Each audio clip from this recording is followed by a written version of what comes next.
Suasana kediaman almarhum Muhammad Akbar Basri alias Abai masih diselimuti duka. Jalan Balang Baru 2, Makassar, Senin 1 September 2025. Tangis masih terdengar. Air mata belum kering saat Wali Kota Makassar Munafri Arifuddin, Wakil Wali Kota Alia Mustika Ilham dan jajaran pemerintah Kota Makassar berkunjung. Hadir juga Kepala BPJS Ketenagakerjaan Kantor Wilayah Sulawesi Maluku Minjewatu. Kedatangan pejabat Pemkot Makassar untuk memberi santunan jaminan sosial BPJS Ketenagakerjaan. Bantuan ini diberikan untuk meringankan beban keluarga yang ditinggalkan. Pemkot bersama BPJS sekaligus memastikan hak-hak sosial korban tetap terpenuhi. Santunan yang diberikan sebesar Rp98.762.730 kepada keluarga almarhum. Bantuan ini merupakan manfaat jaminan kecelakaan kerja atau JKK senilai Rp94 juta dan jaminan hari tua atau JHT sebesar Rp4.762.730. Pemkot Makassar akan terus mendorong agar semakin banyak masyarakat, khususnya pekerja rentan, terdaftar dalam program jaminan sosial ini. Dalam kesempatan itu, pihak keluarga almarhum juga menyampaikan permohonan agar ada pengganti posisi Abai, mengingat ia merupakan tulang punggung keluarga.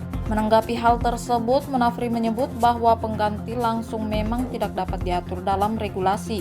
Namun, ia memastikan pemerintah akan memberi solusi. Nanti status pengganti akan dimasukkan sebagai PJLP atau pekerja jasa lainnya perorangan.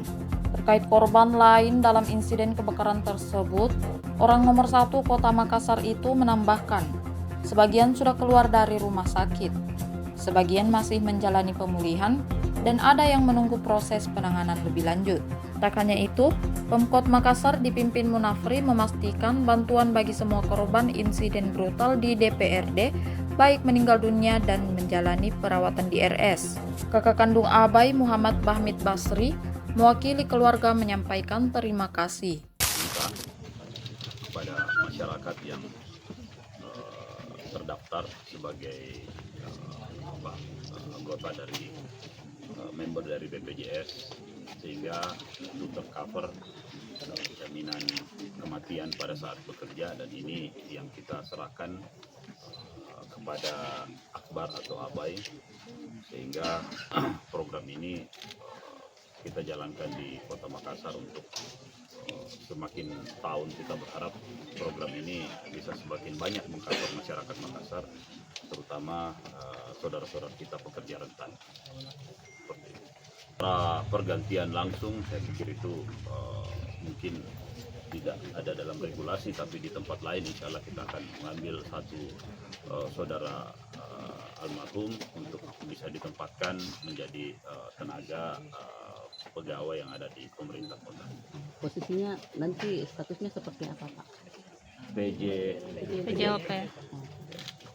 Pak, kalau untuk kondisi korban lain mungkin Pak ada update seperti apa? Ada beberapa yang sudah keluar dari rumah sakit, ada yang masih istirahat, terus ada juga yang masih menunggu proses untuk penanganan lebih lanjut, terutama yang Budi yang ada di Primaya.